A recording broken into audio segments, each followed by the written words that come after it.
지치고 분노하고 있는 국민들에게 이준석 백신이 등장했습니다. 정말 감사하게도 저와 이 20여 살의 나이 차를 극복하고 서범수 의원님께서 비서실장직을 맡아주셨습니다. 저도 진짜 당 내든 어쨌든 같이 정치하던 정치인들이든 평동생활하는 사람들이 지금 이렇게 혼란스러워하는 건 처음 봤습니다.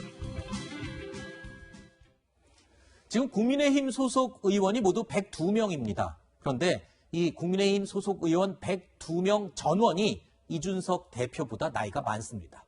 이준석 대표가 20대의 정치에 입문한 만큼 그동안 이 대표와 형, 동생 하면서 편하게 지냈던 분들 또는 준석아라고 이름을 편하게 불렀던 분들이 지금 내심 난감해졌다라는 얘기가 들리기도 하는데 어제 의원총회 모습을 보니까요. 그런 이유 때문일까요? 이준석 대표가 속칭 폴더 인사 아니면 일반적으로 배꼽 인사라고 하죠. 90도로 인사하는 예의 바른 모습을 보였어요. 아마 그런 의미들을 다 포함해서 그렇게 행동이 나오는 거겠죠.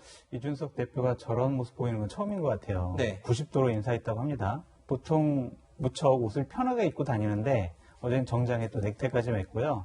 한 워딩을 보면 네. 되게 이준석 대표에게는 평소에 듣지 못한 워딩들이에요. 네. 예를 들면 저를 지도해 주시고 믿어주시고 간곡히 부탁합니다. 많은 의견을 수렴하고 독단적이지 않겠습니다. 네. 이런 얘기를 했거든요.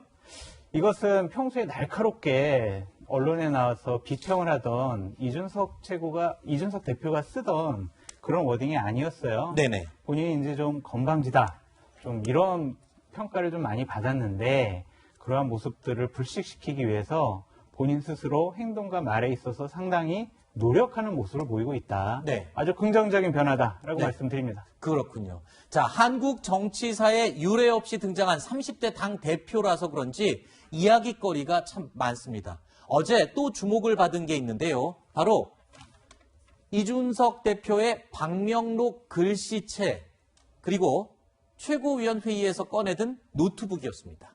보통 준비한 발언을 종이에 인쇄해서 들고 나오는 의원들의 모습, 당 대표의 모습들 많이 화면에서 보셨을 텐데요. 이준석 대표는 가방에서 노트북을 꺼내 들었습니다. 그리고 이 젊은 세대들 같은 경우에는 자판이 더 익숙하고 글씨를 더 덜 쓰기 때문에 아무래도 손글씨에 좀 약할 수 있거든요. 그래서일까요? 이 반명록에 쓴 글씨가 좀 정자체가 아니고 삐뚤삐뚤해서 초등학생 글씨 같다 이런 얘기들도 지금 많이 회자가 되고 있어요. 손 변호사님은 어떻게 보셨어요? 손 변호사님은 손글씨 잘 쓰세요?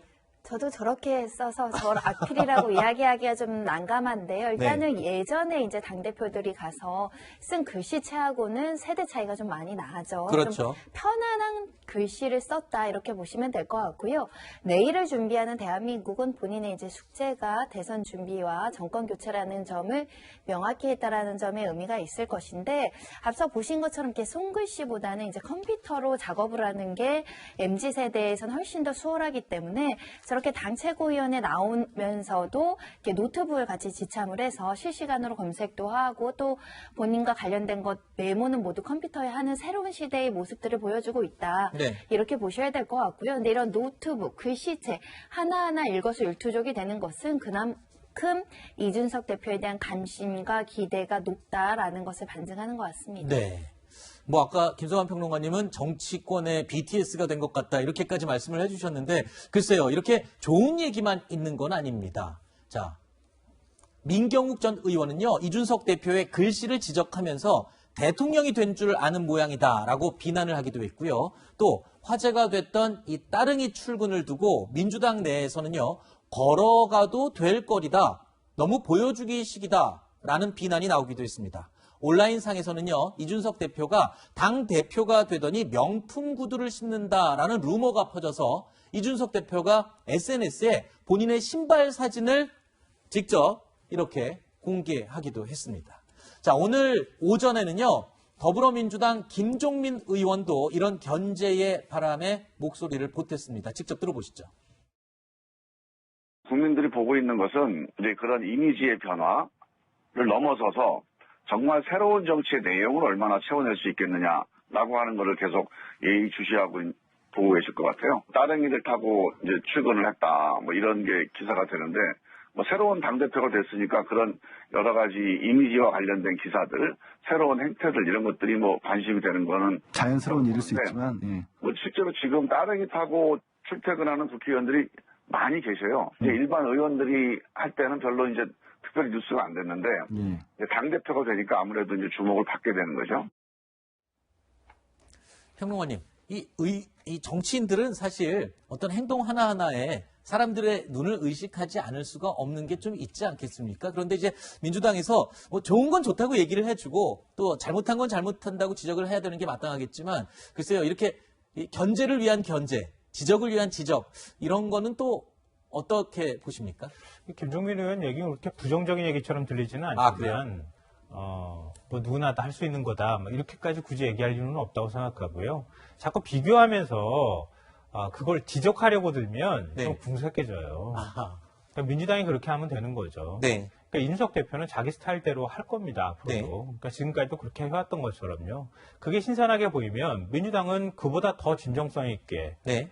뭐 신선한 것까지는 아니더라도 좀 깊이 있게 진국처럼 다가갈 수도 있잖아요. 네. 자꾸 이준석 대표를 의식해서 네. 이게 어떻다 저게 어떻다 이렇게 하면 그 페이스에 결국 휘말리는 거라고 생각하고요. 네.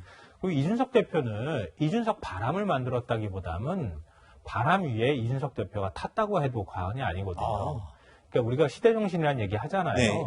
이제는 어찌 보면 새로운 세대가 등장할 때가 된 거죠. 네. 우리가 86세대 이렇게 얘기하지만 86세대가 어느덧 60대 나이가 됐어요. 네. 그럼 새로운 세대가 등장할 때도 됐잖아요. 어찌 네. 보면.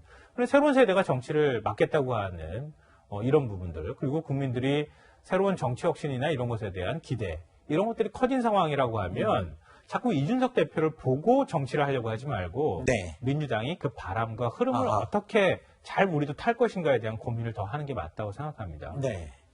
자, 이렇게 본격적으로 닻을 올린 이준석 호의 최우선 과제는 그럼 뭘까요? 이준석 대표는 어제 의원총회에서 본인의 소명에 대해서 이렇게 말했습니다.